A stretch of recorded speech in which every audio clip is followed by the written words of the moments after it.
आपकी दोस्त तो अब बिल्कुल ठीक लग रही है। चलिए यहाँ से। देखो गरिमा, तुम फिलहाल यहाँ से चली जाओ, मैं आ जाऊंगा। शर्म नहीं आती तुम्हें किसी दूसरे के पति को अपने घिनौने जाल में फंसाते हुए? अपनी हाथ की नब्ज काटकर क्या साबित करना चाहती हो तुम? इंसानियत के नाते ये तुम्हारे पास क्या आ गए? तुमने गलतफहमी पाल ली कि इन्हें तुमसे प्यार है। छल कपट से कभी किसी का सच्चा प्यार हासिल नहीं किया जा सकता।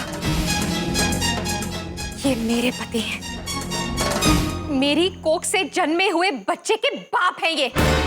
तुम क्यों हमारा घर उजाड़ रही हो? क्यों? तुम भी मेरा घर उजाड़ रही हो गरिमा।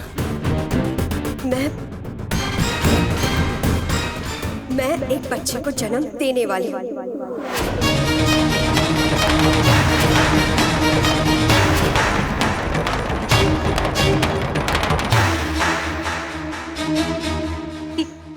ये झूठ बोल रही है ना? देखो गरिमा, तुम अंदर आ जाओ, अंदर बैठ के बात करते हैं। मुझे यहाँ नहीं बैठना। आपको जो भी मुझसे बात करनी है हमारे घर चलकर कीजिएगा, अपने परिवार के साथ।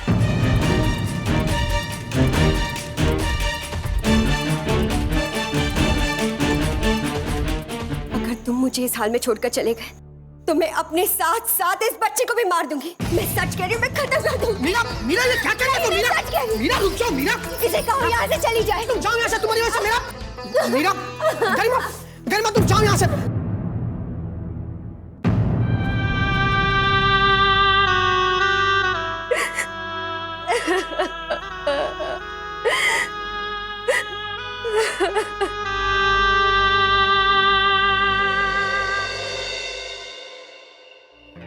जय का फोन आया था। उसने वादा किया है कि अब से वो खूब मन लगा के काम करेगा और अब उसकी कोई शिकायत नहीं आवेगी।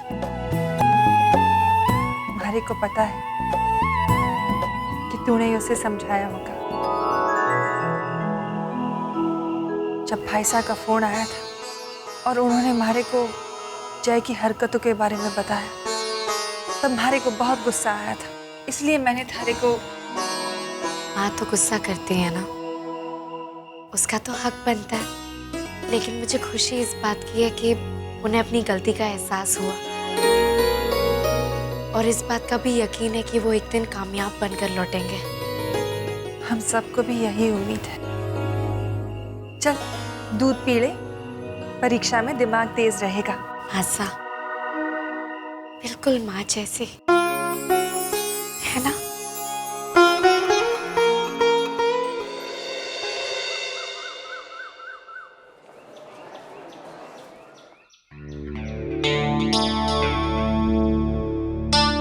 सारिका जल्दी आ।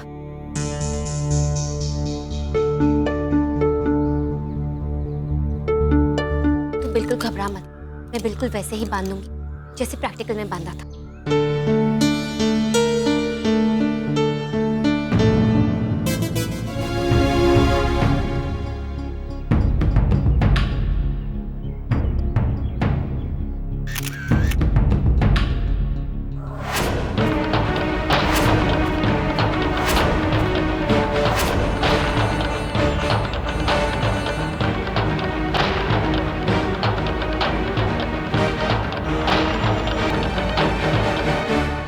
इस नकली प्लास्टर का राज इस कैमरे में कैद है।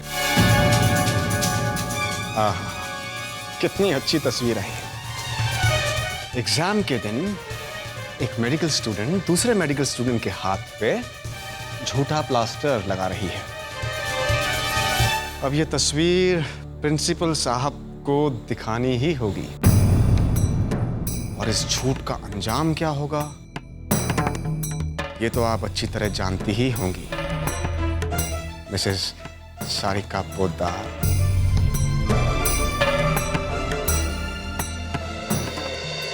प्रिंसिपल सर तो छुट्टी पे हैं सर, तो कॉलेज का डीन होने के नाते कुरैशी साहब आप ही को कुछ फैसला करना पड़ेगा। मैं तो यही कहूंगा सर कि ऐसे स्टूडेंट्स इंस्टीट्यूट की रेपुटेशन खराब कर सकते हैं। मिसेस सारिका पोद्दार ने जो किया उसके लिए उन्हें एग्जाम में अपीयर होने की परमिशन नहीं मिलनी चाहिए सर।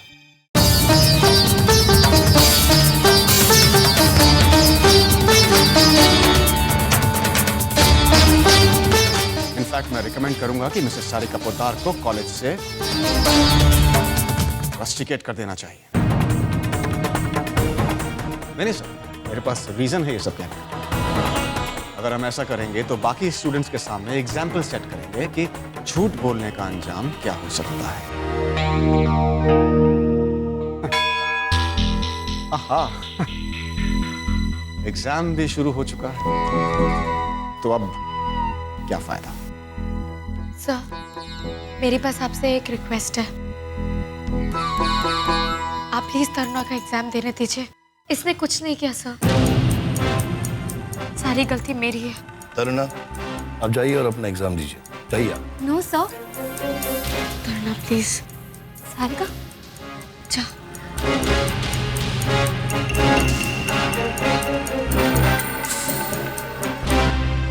वैसे Sarika Poddar, do you have any idea कि आपने क्या किया?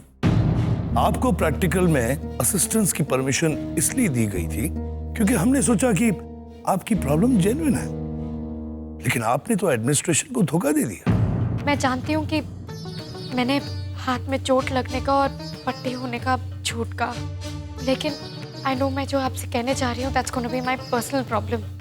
पर जिस दिन यहाँ पर प्रैक्टिकल में मुझे ह्यूमन बॉडी डाइसेक्ट करनी थी, उसी दिन घर पर देवी पूजन थी और पूजा में पूरी शुद्धता के साथ मुझे शामिल होना था। डेड बॉडी को डाइसेक्ट करने के बाद मैं पूजा में शामिल नहीं हो सकती थी।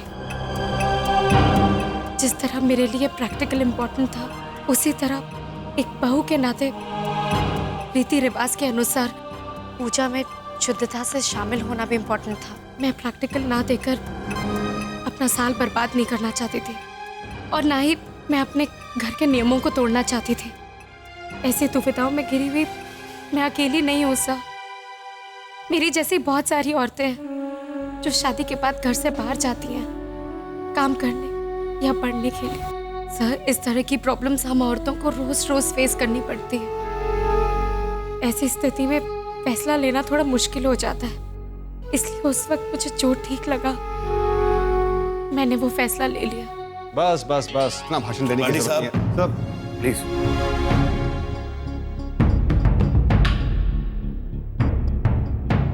वैसे सारिका पोद्दार, आप कुछ और कहना चाहती हैं? मैं बस इतना कहना चाहती हूँ सर कि एग्जाम हाथों से नहीं दिमाग से दिया जाता है और मेरा प्रैक्टिकल चाहे किसी ने भी दिया, दिमाग मेरा ही था सर। ट्रस्ट मी सर, उसमें कोई बेईमानी नहीं थी। सर, मैं कह रहा था कि रुकिए त्रिपाठी जी, रुकिए।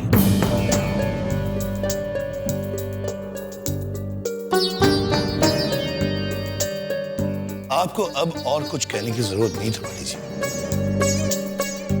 आपको जो कहना था आपने कह दिया।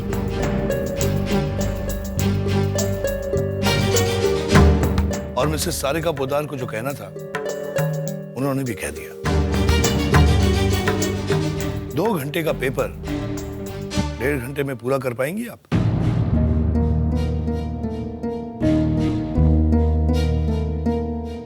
आधा घंटा बीत चुका है, अब ज्यादा वक्त बर्बाद ना करें और जाइए अपना एग्जाम दीजिए, जाइए। Thank you sir, thank you very much. वैसे साहब, ये आप समझ रहे हैं? वाली जी, आप जा सकते हैं। Thank you.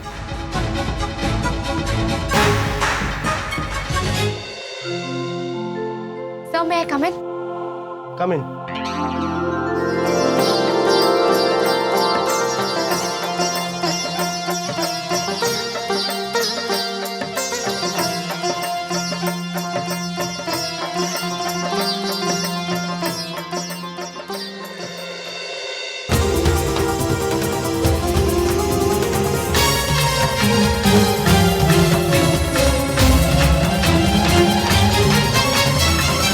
Hello hello Sarika दीदी, क्या क्या हुआ? सारिका, मैं हार गई, मैं हार गई सारिका। नहीं दीदी, ऐसे में घर पर बात करना ठीक नहीं होगा। आप मुझे महल वाले माता रानी के मंदिर मिलिए, मैं वहीं पहुंचती हूँ।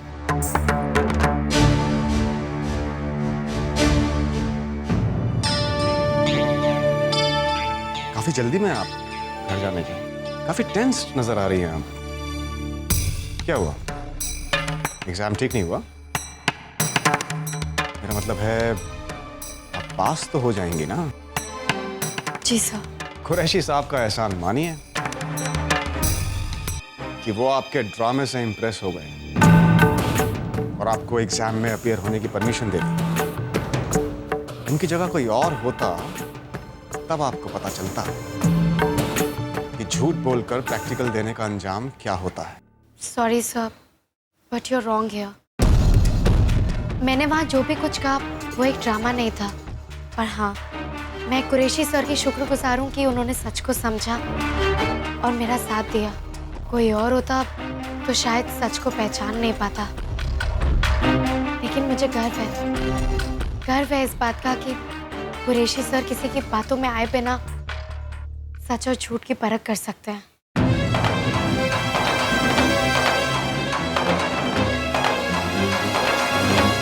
जितना उड़ना है उड़ लो आज, लेकिन एक दिन तुम्हारे पर कटेंगे।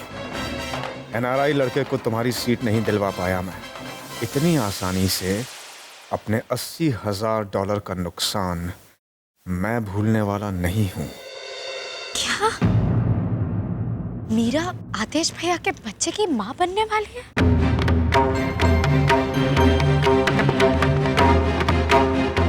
मुझे खुद मीरा ने बताया। आदेश भी वहीं खड़े थे। उन्होंने मेरे मुंह पर दरवाजा बंद कर दिया। दीदी, कोई बात तो जरूर है। अभी आपने कहा कि मीरा ने आदेश भैया को रोकने के लिए अपने बच्चे को मारने की धमकी दी, लेकिन ये कैसे हो सकता है? क्या कोई माँ अपने ही बच्चे को नुकसान पहुंचा सकती है? वो मुझे नहीं पता सारिका, लेकिन अब मुझ में और लड़ने की हिम्मत नहीं है। जब मेरे खुद के पति मीरा को नहीं छोड़ना चाहते तो मैं लाख कोशिश कर लूं, वो वापस नहीं आने वाले। पर दीदी, आपको एक बार तो भैया से बात करनी चाहिए। मैंने फोन किया था सारिका, उन्होंने कहा जब तक मीरा की तबीयत ठीक नहीं होती वो घर नहीं आएंगे। नहीं दीदी, आप इस तरह हार मान लेंगी तो लगेगा कि आपका प्यार कमजोर है। मेरा प्यार कमजोर है? सारिका, मुझे तो आज तक ये भी नहीं पता कि मेरी पसंद का रंग कौन सा है। मैं वो रंग पहनती हूँ जो उन्हें पसंद है। मैं वो खाना बनाती हूँ जो उन्हें पसंद है। मैं हर चीज उनकी पसंद और उनकी खुशी के लिए करती हूँ।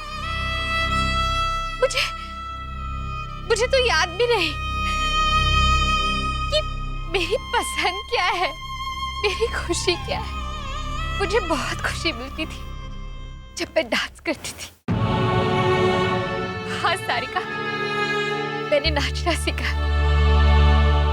जैसे तू डॉक्टर बनना चाहती है ना सारिका, वैसे मैं छोटे बच्चों को डांस सिखाना चाहती थी। इन्होंने मना कर दिया, मैंने मान लिया और बहुत खुशी से माना सारिका, बहुत खुशी से माना। क्योंकि मेरे मन ने कहा कि जिस सपने में इनकी सहमति ना हो वो सपना मुझे कभी खुशी नहीं दे सकता। मैं तो आज तक इनके लिए जीती आई हूँ और आज इन्होंने मुझे दूसरी औरत के लिए छोड़ दिया। सब कुछ खत्म। मैं मानती हूँ दीदी, पर बस ये समझिए कि आदेश भैया अपना रास्ता भटक गए और आप आप उनकी अर्धांगिनी होने के नाते आपका कर्तव्य बनता है कि आप उन्हें सही रास्ते पर लाएं। लेकिन ये सब कैसे होगा सारिका?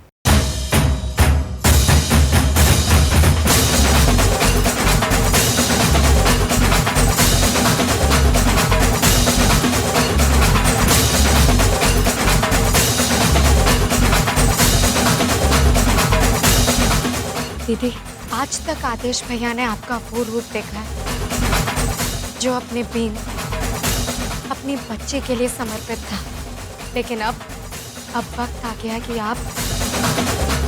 आप उन्हें अपना दूसरा रूप दिखाएं। कौन सा रूप? मैं तुम्हारी बात समझी नहीं सारिका।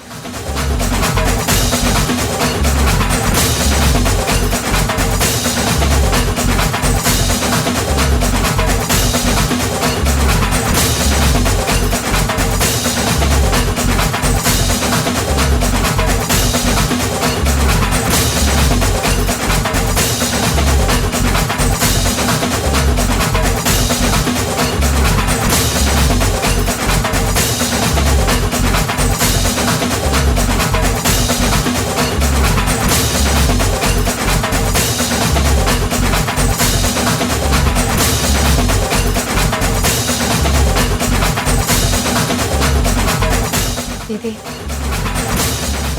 देखिए, दुर्गा माँ साक्षात शक्ति का प्रतीक, ये भी एक औरत है। लेकिन धरती के दानवों से रक्षा के लिए इनको भी दुर्गा का रूप लेना पड़ा।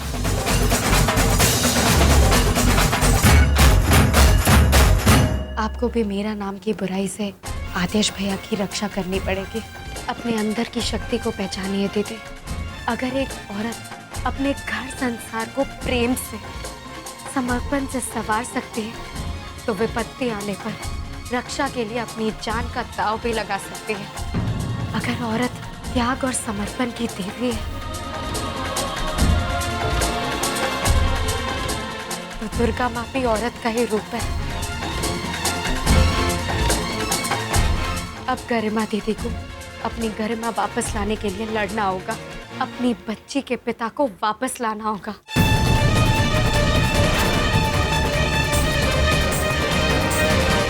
दीदी, ये आपके हक की लड़ाई है।